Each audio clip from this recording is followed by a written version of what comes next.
Welcome, curious minds, to another deep dive. Today, we're plunging into, well, a truly unique corner of the culinary world. You've handed us a fascinating set of sources about this company, Professor Upchucks. It seems set on, radically redefining what we eat and drink. So our mission for this deep dive is to unpack their bold claims, these really peculiar product descriptions, and honestly, some genuinely startling experiences from consumers. We're talking about their veg meatables and meat pot beverages. We'll try to connect the dots, highlight the most surprising bits from the material you shared with us, and see what really stand out. Yeah, what's really fascinating here is how these products just fundamentally challenge our ideas about food, about taste. We're looking beyond just what they are. It's more about the reactions they provoke, these compelling, almost inexplicable reactions people seem to have. Right. It's not just weird food. It's about what happens when our, ingrained senses get totally flipped upside down. Exactly. And you might think some of this sounds like a joke, like something from a satire show. Honestly, reading through these sources, my jaw dropped. More than once. But these are all apparently very real products.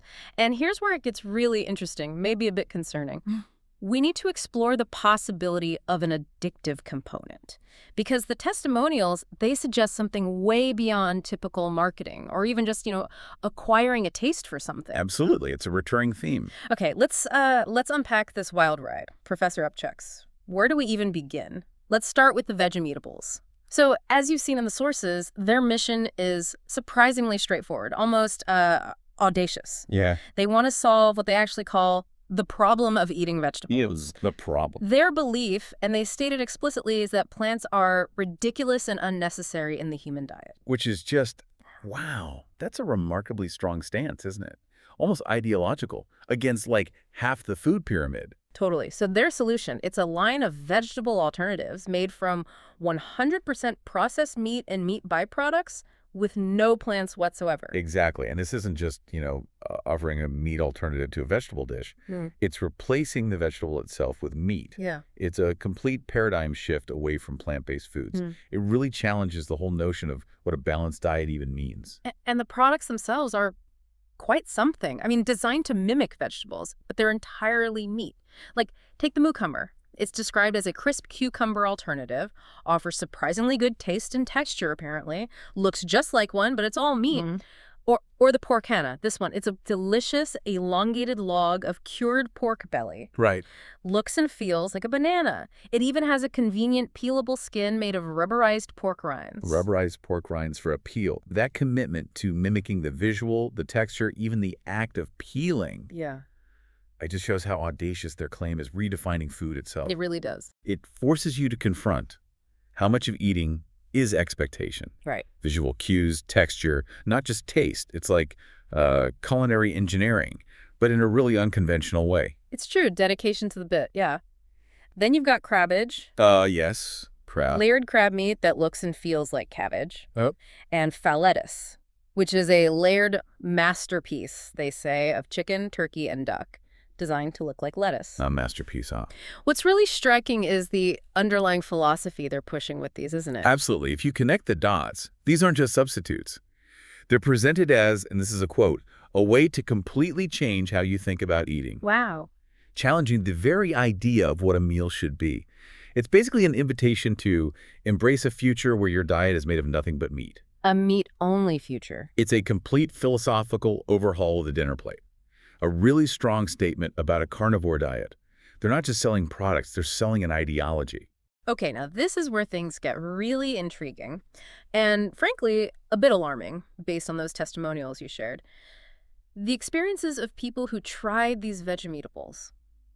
They follow this remarkably consistent and kind of unsettling pattern. Yes, that pattern is fascinating. Right. It seems almost universal across the testimonials we have. You get this initial really strong negative reaction, often physical, like feeling sick. Right, repulsion. Exactly. Yeah. And then it's followed by this startling shift, an intense craving. It's not gradual acceptance. It's like a profound, rapid rewiring of taste and desire. It really defies the usual explanations for, acquiring a taste. We see it so clearly with Bartholomew Hornstroker and the mucumber. He starts off calling it a waxy, unappetizing mess that smelled terrible. So sickening, I couldn't finish it, his words. But then, after a few more tries, he got used to it, and now he craves them all the time. All the time. From sickening to craving. And snickleakers with the porcana. He called it a joke, said it tasted like a lump of greasy fat, made him sick. But he says, I forced myself to try it again, and something clicked. Now he says he's addicted, can't stop thinking about them even when I am eating one. Wow.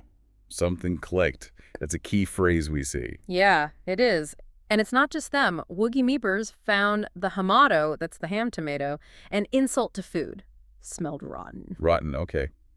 Doesn't sound promising. Not at all. But he eventually got used to that repugnant taste and now can't live without them. He even dreams about them. Dreams about ham tomatoes. Apparently, at all hours of the day and night, and Nibby Lufferton on the foul lettuce, initially a huge mistake, felt sickened by the textures and flavors, yet he learned to like the flavor and now has to have it every day, feels addicted, can't imagine living without it.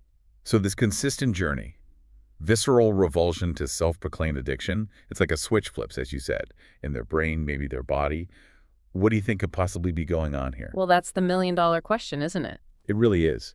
This phenomenon, where disgust flips so rapidly into intense, almost involuntary craving, it strongly suggests something beyond just getting used to a flavor. Right. More than acquired taste. Definitely. We could be talking about something influencing taste receptors, maybe the gut-brain axis, or even, the reward pathways in the brain, the pleasure centers. So like a chemical thing. Potentially. While our sources don't name a specific compound, the sheer consistency across these testimonials, it really demands a closer look at the product's actual biochemical makeup. It suggests a powerful, maybe engineered effect. It's almost like their systems are being reprogrammed somehow. Reprogrammed. That's a chilling thought. Okay, moving from solid food, if you can call it that. Right. Professor Upchuck also offers meat pop beverages. Ah, the beverages. The company actually asks, why eat your meat when you can drink it? And they present this as the next step in food evolution. Evolution. Certainly a direction. Maybe not the one Darwin envisioned. I think that's fair to say. This line, it's described with some incredibly flamboyant language in the sources. They call it a veritable gallimaufry of gustatory ingenuity. A gallimaufry? Yeah, basically a bizarre, but maybe clever mix of tastes. It really pushes the boundaries of what we even consider a beverage. Aims to be a bold statement about what a drink should be. A bold statement indeed. It's this whole exploration of liquid meat as like a central part of your diet, a truly audacious concept. Let's dive into these liquid festivals of pure meat essence because the descriptions alone are quite a journey. Okay. You've got Porky Pop. It promises carbonated pork essence, a triumph of taste and texture, carbonated.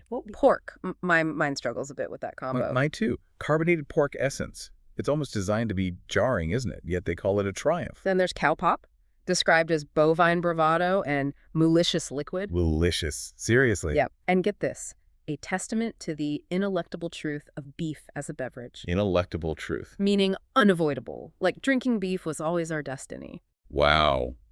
That elevated language. Ineluctable truth. Triumph. It's like they're trying to imbue these drinks with this sense of profound, almost fated significance to make us believe they aren't just new, but inevitable. It's quite the marketing spin. And we have cock, a doodle-doo pop. Oh, dear. A chicken-based effervescent marvel, and a jubilant declaration of poultry prowess. An effervescent marvel made of chicken. Not to be outdone, there's Gobble Gobble Pop. This one is allometric, which means like disproportionately complex or large, I think. It's something like that, yeah. An allometric and succulent turkey-based libation, and a sententious statement of savory plenitude. Sententious, like pompous and moralizing. Exactly. They're really trying hard to make liquid turkey sound deep and meaningful. Effervescent marvel, sententious statement. These aren't words you usually see on a soda can, are they? Not on any I've drank. They're clearly trying to frame these products as, groundbreaking, delightful even. Despite the inherent strangeness, it feels like psychological priming. A very verbose attempt to convince us of the grandeur of liquid meat. Okay, moving from the farm to the sea. We have Fishy Pop. Oh, no. A swimming liquid from the sea, providing a singular, unalloyed marine flavor, described as a prodigy of maritime meatiness. Unalloyed marine flavor, that's one way to put it. Suggests pure, undiluted fish essence, I guess. I guess so. And for the crustacean fans, Krabby Pop. Let me guess. It's crabby. It's described as a rumbustious and recalcitrant essence. Rumbustious and recalcitrant. Like the drink itself has a personality.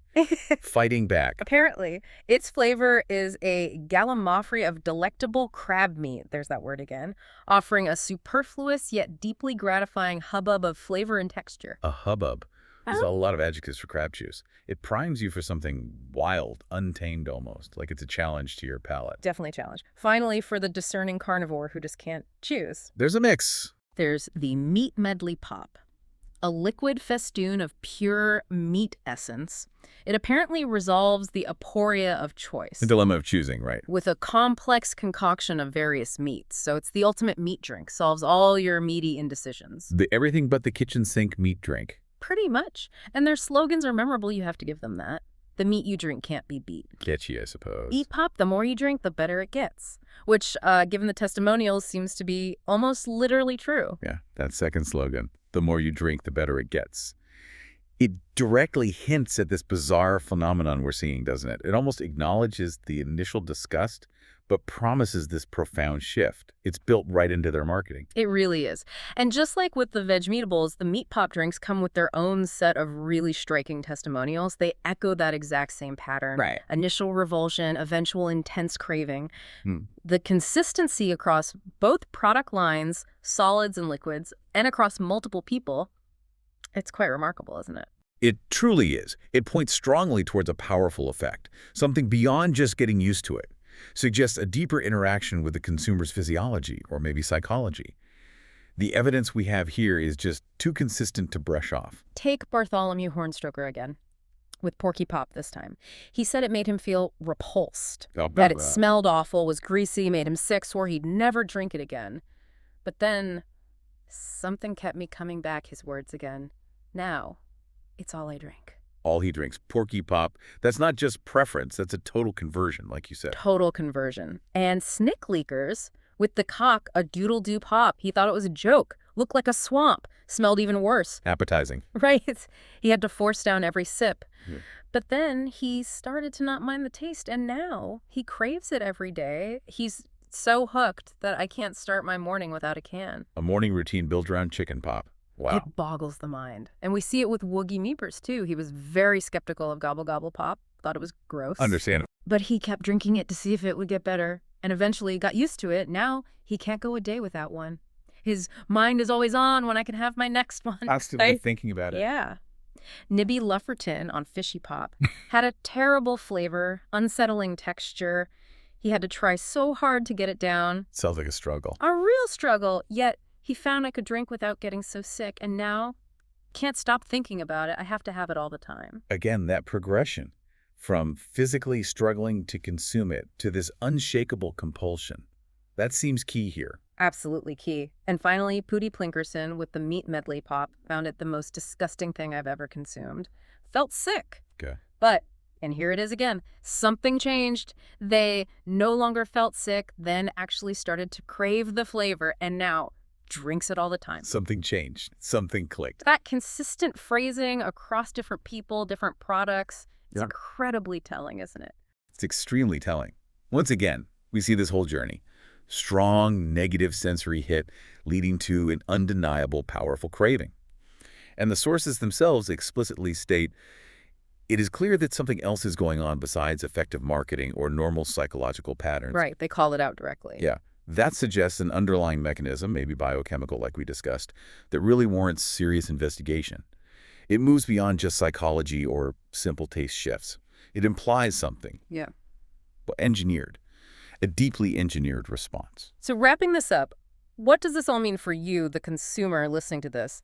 We've seen this clear pattern across all these testimonials, an initial visceral repulsion disgust, even to Professor Upchuck's products, which then somehow transforms into this intense craving, sometimes described as addiction. It's not just liking something you didn't before, it's a complete reversal of a deep negative reaction. Yeah. Mm-hmm. And this phenomenon really challenges our understanding of how taste forms, how preferences develop.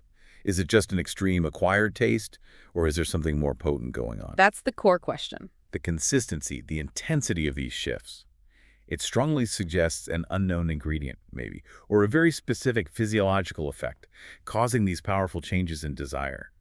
Perhaps it's influencing neurochemical pathways, pleasure, reward, or maybe even altering the gut microbiome in a way that shifts what you crave. Could be. Our sources point right at this question, suggesting it's beyond normal psychological patterns. It really merits a deeper look into what's actually in these products. It certainly makes you wonder about the capabilities of food science, doesn't it, when you see such extreme examples like these? It does. What would it take for your taste buds, your cravings, to be so profoundly reprogrammed? That's a great question to leave people with. I mean, think about your own tastes. How have they changed over time? Are there foods you once hated but now love or even crave? Sure, most people have something like that. Right. But what would it take for you to experience a shift as extreme, as profound as the ones we've heard about today? The testimonials imply this almost involuntary process, a compelling force that seems to go beyond rational choice. A truly thought-provoking deep dive into the wild, wild world of Professor Upchuck's Consumables will leave you to ponder. How far would you go to embrace a future where your diet is nothing but meat? Or where the meat you drink can't be beat? Quite the thought. Thanks for joining us for this fascinating deep dive. Until next time, keep exploring, keep questioning, and maybe think twice about that next snack.